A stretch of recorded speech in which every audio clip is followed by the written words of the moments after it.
ஆண்டவராகிய இயேசு கிறிஸ்துவின் இனிய நாமம் மகிமைப்படுவதாக. இந்த இயேசு எப்படிப்பட்ட ஒரு நிகழ்ச்சிக்கு உங்களை அன்புடன் வரவேற்கிறேன். இந்த நாளிலும் நாம் ஒரு வேத வசனத்தை தியானிக்க போகிறோம். யாத்திராகமம் 33 அதிகாரம் 14 வசனம். அதற்கு அவர், என் சமூகம் உனக்கு முன்பாக செல்லும், நான் உனக்கு இளைப்பாறுதல் தருவேன் என்றார்.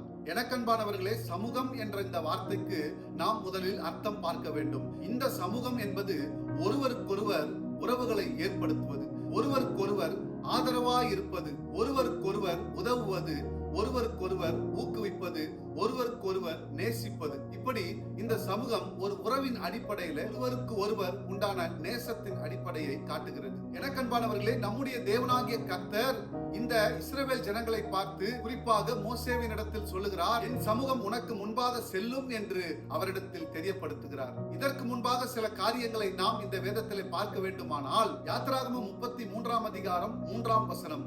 ஆனாலும் வழியிலே நான் உங்களை நிர்மூலம் பண்ணாதபடிக்கு நான் உங்கள் நடுவே செல்ல மாட்டேன், நீங்கள் வணங்கா கழுத்துள்ள ஜனங்கள் என்றார். எனக்கன்பானவர்களே, தேவனுக்கு விரோதமாக இஸ்ரவேல் ஜனங்கள் செய்த சில காரியங்களை முன்னிட்டு நம்முடைய மோசேயினிடத்தில் தேவனாகிய கர்த்தர் சொல்லுகிறார், நான் உங்களுக்கு கொடுப்பேன் என்று சொன்ன பாலும் தேனும் ஓடுகிற தேசத்தில் நீங்கள் கடந்து போய் அந்த தேசத்தை சுதந்தரித்துக் கொள்ளுங்கள். நான் அந்த இடத்தில் இருக்கிற கானானியனையும் எமோரியனையும் ஏத்தியனையும் பெரிசியனையும் ஏவியனையும் எபூசியனையும் நான் துரத்திவிட்டு உங்களுக்கு அந்த தேசத்தை கொடுப்பேன், ஆனால் நான் மட்டும் உங்கள் நடுவே வரமாட்டேன் என்று மோசேயினிடத்தில் சொல்லுகிறார்.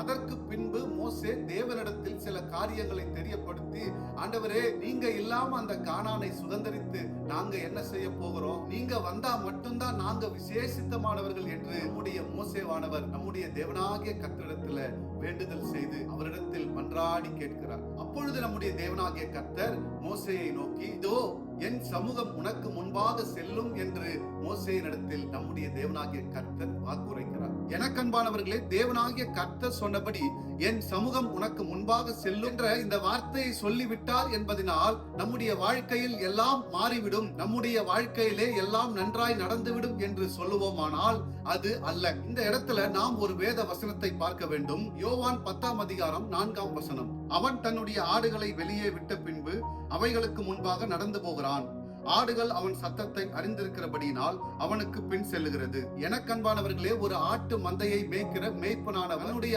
ஆடுகளை கூடாரத்திலிருந்து வெளியே திறந்து பின்பு ஆடுகளுக்கு முன்பாக அவர் கடந்து போகிறார். அப்படி கடந்து போகிற அவருடைய சத்தத்திற்கு பின்னாலே போகிற இந்த ஆடுகள் செவி கொடுக்கிறது. இந்த இடத்தில் என் சமூகம் உனக்கு முன்பாக செல்லும் என்று சொல்லுகிற நம்முடைய தேவனாகிய கர்த்தருடைய வார்த்தையை மிகவும் கவனிக்க வேண்டும். இந்த வார்த்தைக்கு பின்னால் நாம் கற்றுக்கொள்ள வேண்டிய ஒரு முக்கியமான காரியம், இப்படி அவருடைய சமூகம் நமக்கு முன்பாக கடந்து போகும்போது நாம் அவருக்கு பின்பாக அவருடைய வார்த்தைக்கு கீழ்ப்படிந்து அவருடைய கட்டளைகளையும் அவருடைய கற்பனைகளின்படியும் நடந்து அவருக்கு பின்னாலே போகும்போது அவர் நம்முடைய வாழ்க்கையில செய்கிற ஒரு அற்புதத்தை நாம் இந்த வேதத்திலே பார்க்க வேண்டும். ஏசாயா 45 அதிகாரம் 2, 3, 4 வசனங்கள் சொல்லுகிறது, நான் உனக்கு முன்னே போய் கோணலானவைகளை செவ்வையாக்குவேன், உன்னை பெயர் சொல்லி அழைக்கிற இஸ்ரவேலின் தேவனாகிய கர்த்தர் நானே என்று நீ அறியும்படிக்கு வெண்கல கதவுகளை உடைத்து இருப்பு தாழ்பால்களை முறித்து அந்தகாரத்தில் இருக்கிற பொக்கிஷங்களையும் ஒளிப்பிடத்தில் இருக்கிற புதையல்களையும் உனக்கு கொடுப்பேன். நான் தெரிந்து கொண்ட இஸ்ரவேலி நிமித்தமும் நான் உன்னை பெயர் சொல்லி அழைத்து நீ என்னை அறியாதிருந்தும் உனக்கு நாமம் தரித்தேன். எனக்கன்பானவர்களே, என் சமூகம் உனக்கு முன்பாக செல்லும் என்று சொல்லுகிற தேவனாகிய கர்த்தருடைய வார்த்தையின்படி கேட்டு அவருடைய சமூகத்துக்கு பின்பாக நாம் கடந்து போகும்போது நம்முடைய வாழ்க்கையிலே அவர் கோணலானவைகளை செவ்வையாய் மாற்றுவேன் என்று சொல்லுகிறார். இந்த உலகத்திலே ஒரு மனிதனால் கோணலானவைகளை செவ்வையாய் மாற்ற முடியாது என்று நான் நிச்சயித்திருக்கிறேன். எனக்கன்பானவர்களே, கோணலான வழியை செவ்வையாய் மாற்றுகிறவர் மாத்திரம் அல்ல, அவர் வெண்கல கதவுகளை உடைத்து இருப்பு தாழ்பால்களை முறித்து அந்தகாரத்தில் இருக்கும் பொக்கிஷங்களையும் ஒளிப்பிடத்தில் இருக்கிற புதையல்களையும் நான் உனக்கு தருவேன் என்று சொல்லுகிற ஒரு நல்ல மேய்ப்பராய் அவர் காணப்படுகிறார். எனக்கன்பானவர்களே, பழைய ஏற்பாட்டு காலத்திலே என் சமூகம் என்று சொல்லுகிற இந்த இடத்திலே இயேசு என்று குறிப்பிட வேண்டும். அப்படி இந்த சமூகமாகிய இயேசுவின் பின்னால் ஒருவன் நடந்து போகும்போது அவனுடைய வாழ்க்கையிலே நம்முடைய இயேசுவானவர் செய்கிற இன்னொரு காரியம், ஏசாயா 57 அதிகாரம் 18 வசனம். அவர்கள் வழிகளை நான் பார்த்து அவர்களை குணமாக்குவேன், அவர்களை நடத்தி திரும்பவும் அவர்களுக்கும் அவர்களிலே துக்கப்படுகிறவர்களுக்கும் ஆறுதல் அளிப்பேன். இப்படி அவர்கள் நடக்கையை பார்த்து அவர்களை குணமாக்குவேன் என்றும் அவர்களை நடத்துவேன் என்றும் அவர்களுக்கு ஆறுதல் அளிப்பேன் என்றும் ஆறுதலின் தேவனாகிய கர்த்தராயிருக்கிற இயேசுவானவர் நம்மிடத்திலே சொல்லுகிறார். அன்பானவர்களே, இன்றைக்கும் அவருடைய சமூகம் எப்பொழுதும் நமக்கு முன்பாக கொடுக்கப்பட்டிருக்கிறது. அவர் தாமே தம்முடைய ஒரே பேரான குமாரனாகிய இயேசு என்னும் அந்த சமூகத்தை